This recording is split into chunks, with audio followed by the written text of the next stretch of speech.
পৃথিবীর সবচেয়ে দীর্ঘতম মহারাজা হবেন তিনি যদি 50 বছর ক্ষমতায় থাকতে পারেন। এই কথা তিনি ওনার নিজের মুখ দিয়ে বলছেন।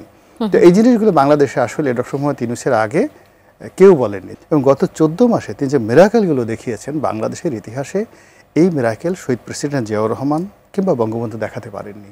এবং এই যে ডিসেম্বরের মধ্যে নির্বাচন হবে, আমি মনে করি বিএনপির এটা ছিল একটা পারফেক্ট ডিসিশন। আপনার কাছে এমনিতে কি মনে হয় যে মানে কোন শক্তি নির্বাচন বানচাল করার জন্য বড় কোনো আক্রমণ চালাতে পারে? আমি বৃহৎ শক্তি বাদ দিলাম, আপনার দৃষ্টিতে। আমার দৃষ্টিতে না, আমার দৃষ্টিতে আমাদের এই বাংলাদেশ হলো অসম্ভবের দেশ এবং সব সম্ভবের দেশ। এখানে এমন সব ঘটনা ঘটে যায় যেটা আমরা কখনো কল্পনা করতে পারি না। শেখ হাসিনার পতন হবে, শাহেদ বুকে হাত দিয়ে বলুক তো 4 তারিখে সে কখনো কল্পনা করেনি।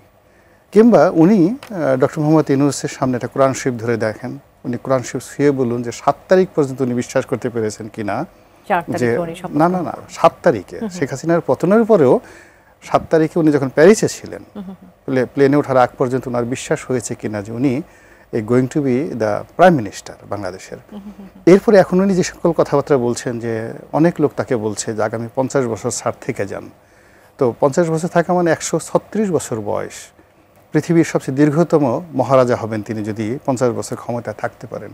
এই কথা তিনি ওনার নিজের মুখ দিয়ে বলছেন।